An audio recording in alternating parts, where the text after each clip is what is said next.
Welcome back, y'all. Jay Williams. Let's live life. So today we're gonna touch on something I said we do every now and then, which is things that happen in prison. So I'm gonna answer some questions that people have asked me. Y'all excuse the mustache and the beard. Had a lot going on lately, so I'll trim up nice and pretty here soon. Just everything going on ain't been a big focus. Nothing bad, just life stuff, vehicles and blah blah blah, money, money, money, just life. All right, so one of the most common questions I get is, do people still get raped in prison? Absolutely. It's not as much as it used to be. Like by no means, because you have so much homosexuality running around now that there's dudes literally giving it up. But it does still happen. The majority of the dudes, and I'm not going to say all of them because I don't want to disrespect anybody that might have ever had that happen to them, but the majority of the guys know when they're dealing with someone who they're dealing with. These people, these dudes, they usually have a reputation. Their name is made it around the compound. He's a booty bandit. He's a doo-doo boy. He's whatever you want to call it. He's one of those guys. These guys, they prey on the weak. They prey on dudes that are, indigent or don't have a lot, don't have food. They start feeding them things, cigarettes, drugs, clothing, music, TV, whatever it may be. And they get next to them and try to play friendly with them. And the next thing you know, it's elbow to the back of the head or a two-piece, or you get body slammed. I've heard all types of stories. And then it's, from there, that's pretty much what it is. It doesn't usually just end there. It becomes a thing where the dudes I've seen that happen to usually turn out being a boy. And a boy is a prison term for a homosexual. We call them punks, boys, sissies.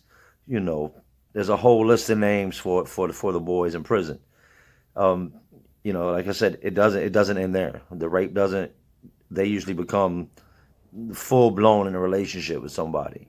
I've seen dudes that owe debts that weren't able to take their, and pay their debts, and ended up paying, a whole different type of way. I've seen dudes that couldn't take the pressure of going without commissary or going without this or going without that, and they know, hey, this dude's strapped up. He's got lots of commissary. He's got this and that. I'm gonna trade him this and trade him for that. And one thing about prison is not like Vegas. What happens in prison does not stay in prison. If you messed with a boy or you were gay in prison, that shit is gonna follow you to the streets.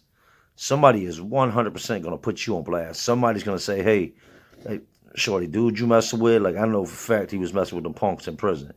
Like, you might want to get tested. Because let me tell you now, the pill line in the prison is miles long. There's a whole lot of dudes, and when they go get their cups, they give them a medicine cup, and it looks like there's Skittles in it. There's so many different pills. I think the first time I seen something, and I'm not gonna get into too many details because I want to try to keep it PG-13. The first time I seen like a rape occur was I was 19 when I was locked up in Philly, and it was a Puerto Rican cat, and he was in there, and he had just got in there. He was messing with some older dudes, and we called them the Doodoo Boys because they were known for just it was like 3 or 4 of them that ran together that were known for pretty much just beating dudes up and taking it from them.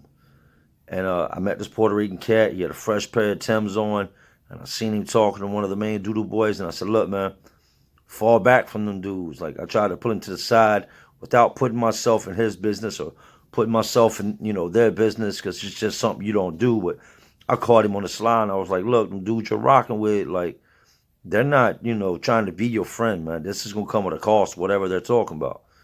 He wasn't trying to hear it, man. So I remember I seen the dudes slide into the shower, and, it's you go in one way and you go in another way, and then once you go in, you have to go around a little wall, and there's a partition in the middle, and there's just shower heads down both sides. There's nothing to separate you. If you shower right next to another man.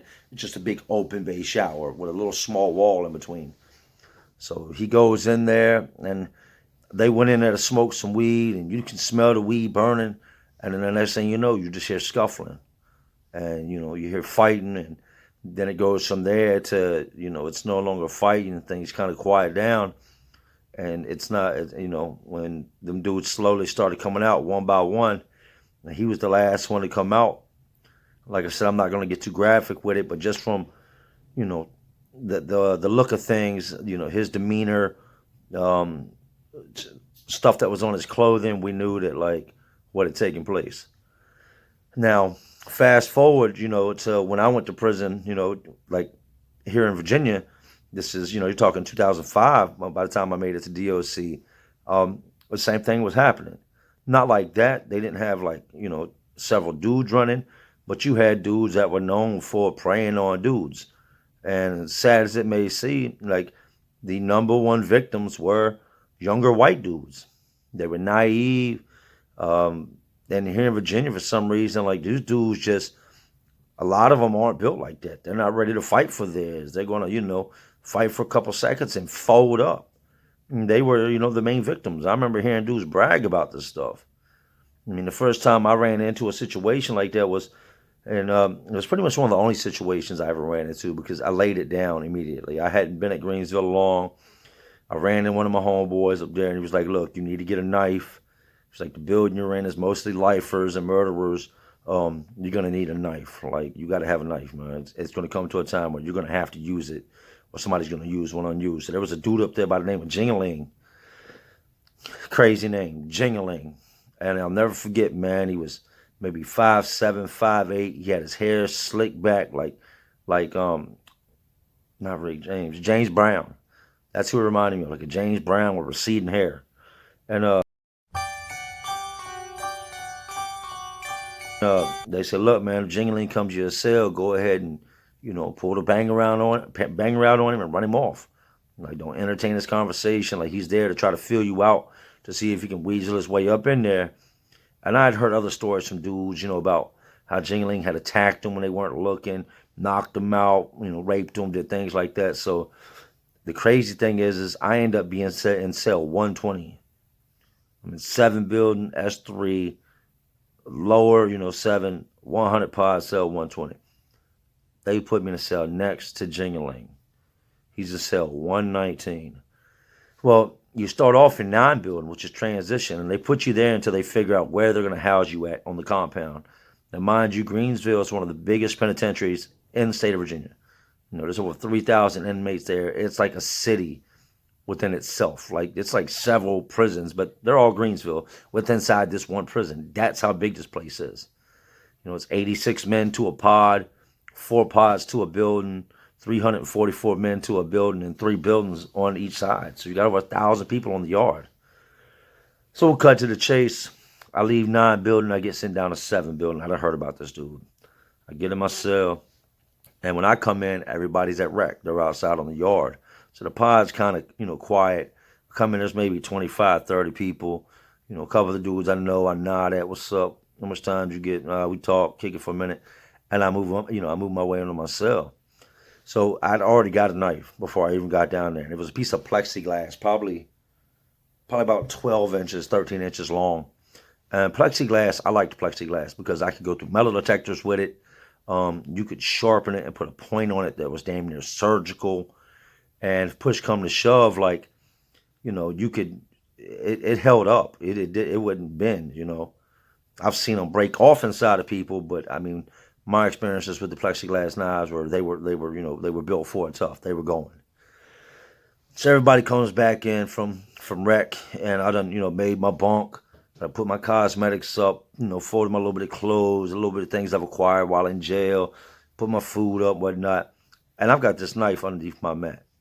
Like, I'd rather get caught with it than caught without it. I'm new here, ain't nobody gonna try me. Well, sure enough, I'm messing with something, and I see somebody poke their head around the edge of my door. It was the dude Jingling. So I went ahead and, like, I had actually seen him a couple times in the chow hall. Like, my homeboys were like, "That's a dude right there, that's a dude right there." So I knew what he looked like. So when he poked his head around the door, it was a split second. I seen his face, and I knew. So I went ahead and got my knife, walked out my cell, walked over to the phone. I can't remember. I think I was trying to call my mom at the time. And I've got this big-ass banger, like, shoved down in the front of my pants. Like, just this long-ass knife that, I'm prepared to use on this dude because I've done heard horror stories. I'm not gonna be one of the victims, man. I'm gonna leave out the same way I came in. Not happening. You know what I mean? So I make it back to my cell, and they have a orangish yellow line drawn in front of the cell. They don't like inmates in other inmate cells because of stealing and fighting. They want you and just your cellmate in your cell. Like, you get caught in that cell, they give you an institutional charge. So he comes to my door. I've got my back turned. He's like, "Hey, what's your name?" So I turned around immediately. I'm like, "Yo, man, go ahead and roll out. What's your name?" "My name's not important, man. I done heard about you. Like, I know about your reputation. I know who you are. Get away from my cell." He was like, "You ain't got to be so hostile, man. I'm just trying to talk to you." So I went ahead and pulled the banger out. I said, "I'm not going to tell you, back the fuck up from my cell, man. I'm not playing with you." I come towards him, and he threw his hands up. Like, he really wasn't about that, that violence. He was used to preying on white boys that wouldn't do something to him. I'm going to poke holes all in him, you're not gonna do me like that. He backed up off, didn't come back to my cell. He was actually in a cell with his brother named Will. And Will ended up being, a decent dude. He wasn't nothing like Jingling. So Will ended up pushing up on me because I had told one of my homeboys, I was like, if dude comes to my cell again and so much as says a word, I'm not going to say anything to him, man. This is prison. I'm just going to go to stabbing him. Like, I'm going to get him up out of here. They're going to have to give me my extra time, but I'm not going out like that. Like, I've already warned him once. I pulled the banger out on him. He tucked tail and ran. If he comes back to my door for anything, I'm jabbing holes all in him, And that's not who I am, But at the time, just like the people that are in war, they're not known for shooting people here in America. But you put somebody in a war zone, they're going to do what they have to. They're going to do what they're trained to do, what they know they must do. They're going to survive. So that was my train of thought: is he comes back around my cell, I'm going to go ahead and try to kill him real quick. So his brother Will approaches me one day and was like, "Look, man, Jingling is, he's clearly gay. He likes white dudes. He's scared to fucking death of you. Like, you ain't got to worry about Jingling. Jingling's all right for real. He's the hustle man. Like, if you need anything you're looking for, he can get it." I said, "Look, I don't want nothing from your brother, man. Nothing." He was like, "Look, I'm telling you, you ain't got to worry about that with him. He knows who he can mess with and who he can't. He knows he cannot, ever cross that line with you that you're going to try to take his life. He's got his little flunkies running around here and his little booty boys that he can get at. I'm just telling you, he's a good businessman." So some time goes by, probably a couple months, and I was looking for some CDs, man. This was, when I got in, they still had CDs and tapes. So I'm trying to, find the DMX, Flesh of My Flesh, Blood of My Blood, the Get Rich or Die Trying, the Jay-Z, Blueprint 2, just certain things, the Cameron and Noriega, certain tapes or CDs I used to rock with. Of course, somebody says, Jingling can get them for you. That's awesome. So now I got to go through Jingling. So I end up pushing up on dude. I said, "Hey, man, let me holler at you." And we were on the yard. And I had the banger on me then. I usually kept one. And he was like, "Yo, what's up, man?" I said, "Look, you know why I pulled the blade out on you. Like, I've heard about you. You're not going to come at me like that. Like," he's like, "Bro, I didn't even come at you like anything. I was just saying what's up." I said, "Well, I guess your name precedes yourself, because I was under the impression that when you came, I needed to handle my business." He was like, "Look, man, it has been like that in the past, but what's up, man? What can I do for you?" I said, "Look, I'm looking for some tapes, some CDs, and I don't want shit for free.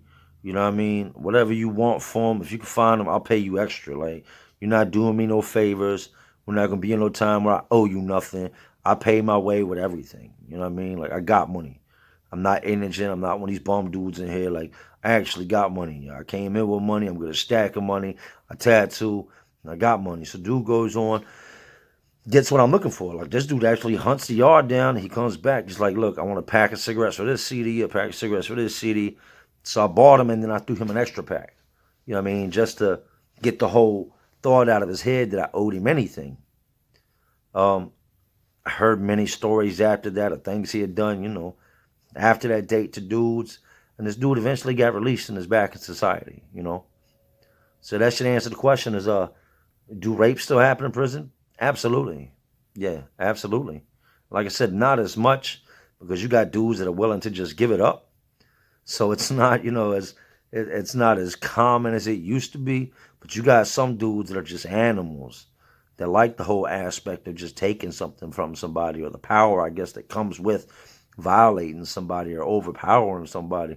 I met so many of them when I was in there that it's just kind of, it makes you kind of glad prison's there, because some of these dudes need to be there. I mean, another question that I get a lot is, how did I do that amount of time? Let me explain something to you. When the judge sentences you, you're going to do that time. There is no, you're going to get out of it. No lawyer's going to come along and save you. Very few people have I seen win on appeal. When I mean very few, I'm talking maybe 2 out of God knows how many thousands. You have 1 or 2 options when that judge sentences you that time. You do that time day for day, hour for hour, week for week, month for month, year for year, second for second, or you kill yourself. There is no pleading. There is no begging. People, oh, I'm not doing that. You're going to do it. Once they put you in those handcuffs, they load you in the back of that wagon, and you take that trip to that jail, and you finish up that jail time, and you've been sentenced to DOC, and they put you on that bus, and you show up to the Department of Corrections, you're going to do that time. I've seen guys try to escape. I looked out my window one night and seen a dude hung upside down in the Constantine wire.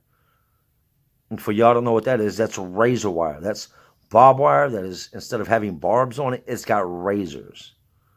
This dude had 6 months left till he went home. They used to mop the floors at night. Then at nighttime, they pop the front door, let the guys go out in front of the building, lay the mop pads on the concrete so they could dry. But then you got one fence to jump that goes into the rec yard. It's got razor wire on it. You got another fence to get outside of the rec yard, headed towards the woods. That's got razor wire on it. The second fence after that has razor wire on the bottom 2 levels and razor wire on the top. And the third fence is razor wire all the way up the side and then razor wire on the top. You're not going anywhere. There was one time, and one time only in my entire bid, where I could have escaped. And, it was crazy because I can just remember it so vividly. I had to go to the hospital. I got injured. I got hurt while I was in there. And so they took me to the hospital. And and the craziest part of all this is, there was 2 situations during that trip to the hospital where I could escape. They put me on a floor. This was not a prison floor. This was not a lockdown wing. They put me on the floor like everybody else, and they put a guard. He usually sat in my room next to my bed, but for some reason he was flirting with the females, and he was sitting outside my room, and I'm in there. I'd have been stitched up. I'm healing. Well, I don't know if it was the medication they had me on, because I was in a lot of pain. I had a lot of staples in me and stitches. So I woke up, and I vividly remember waking up, walking out of my room, walking over, seeing the guard sitting outside my room in the chair asleep. And I walked down the hallway to the elevator, pushed the button, elevator rose up to that floor. I stepped in the elevator, looked around, stepped back out the elevator, walked back down the hallway, went back in my room, and quietly shut the door. I still had, I think, 5 or 6 years left to go. But I knew that, what was going to come with it. I don't know what I really knew, because for real, I was so high off the stuff they had me on. I guess I just thought, I'm tired. I'm going to lay back down. I ain't even got time for all this. I know the second go round was when they took me back to the prison. And the guard that drove me back, he was super cool. I can't remember if it was a guard, it was a sheriff, but I want to say it was a guard. He drives me back. He got me in the back of a car, and it's kind of like an older cop car. It's got that window that can slide open. In the back, there was no AC. It's summertime. It's hot. We pull up in the front of the parking lot. He has to go check his weapon in, which means he's got to lock his weapon in. He can't introduce it into the prison because the inmate could get a hold of it. So he leaves me sitting in this car. He leaves 2 cell phones laying in the console, his wallet. Earlier that day, I'd seen him get something out the glove compartment. I seen a gun in the glove compartment. I'm sure there's a shotgun and a vest in the trunk. You know what I mean? He gets out and he's like, I ain't got to worry about you going nowhere, do I? And because I had been, stitched up and stapled up, they had me cuffed in the front. They couldn't cuff me behind because it would bust my staples.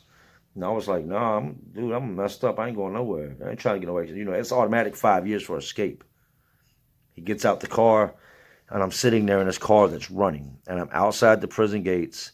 There's nothing on my ankles. I have a set of handcuffs in front of me. The key that can take these handcuffs is hanging out the ignition. I know there's a firearm, in the glove compartment. There's 2 phones right there. His wallet's right there. So I've got, ways to call people. I've got money. I've got this gun. I'm sure there's more, of something in the trunk. And the gap that was over the seat was big enough that I could have crawled through it. I could have got in that front seat, put that car in drive, and took off. And I sat there sweating. I mean, and it wasn't hot because he'd opened the window to let the cold air in. I was sweating because I was debating, man, I got all these years left. Jay, you need to get the hell up out of here, man. Climb through that window, put this bitch in drive, and go. Go. Just go. With that's going to come, I'm going to end up having to get rid of this car. I'm going to catch an auto theft, a carjacking. I need new clothes, so I'm probably going to get a break and entering. By the time I'm done, man, I'll have 30 years added on to my sentence. And I remember I just sat there, trembling, several times I leaned forward to go to the window, and I leaned back. And I leaned forward, put my arms through, and I leaned back. I was like, nah, man, damn, man, I want to go home so bad, but they're going to catch me, man. There's no happy ending. This ain't the movies. You're not going to run to Mexico or Chile or wherever and just, escape. They're coming for you. He came back out, and I was sitting there, and I was drenched in sweat. He was like, "Yeah, all right, Mr. Williams, you sweating." So I thought, open the window, it should be cool back there. I said, "Yeah, man, I'm all right." Goes ahead and pulls through the gate. They get me out, take my cuffs off, change me out of the DOC outfit that you got to wear when you go outside the fence, which is an orange zip-up jumper that says, DOC on the back. They give me back my regular prison clothes. I went back and told my celly twin about it, and he was like, "Dog, you're tripping." Keep in mind now, he's got 35 years. So when I told him what I could have done, he was just blown away. You could have got out of here? You're a nut. You know what I mean? I'd have been gone. I'm like, man, you got 35 years, dude. I just got 5-6 years left and I'm gone. So that does answer your question. And that's not typical. That's not something you're going to deal with many times in life, because I had told people that story that had been down, 35, 40 years, and they had never encountered anything like that. I guess that was God's way of testing me, to see what I was going to do when faced with adversity or put into a situation to make the right or wrong choice. All I could really think at the time was, I don't want no more time, man. I just want to go home, but I'm going to have to do this time and do it the right way. But to answer your question, how do you do the time? You don't have a choice. You're going to do it. It's that or death. Well, look, I'm not going to keep y'all on to these prison videos, man. I want to do something short and sweet with y'all. If you have any comments, any questions, so we can do this next segment of, we can call this prison questions, then, drop a comment, make sure to like, subscribe. But I enjoy y'all's feedback, man. Let me know what y'all think. What do y'all want to know about prison? Soon I want to do a thing where I review prison channels. Because one thing about it is I can call you on your bullshit, You got dudes that review the channels and they really don't know much about prison or never been. I've been. I can speak on what I know. There's a lot I don't know. I don't know about Cali system, the Florida system. But I have common sense and I know what will and won't fly. You know what I mean? But like I said, it's Jay Williams. Let's live life. Make sure to like, subscribe, leave a comment. Till next time, salute.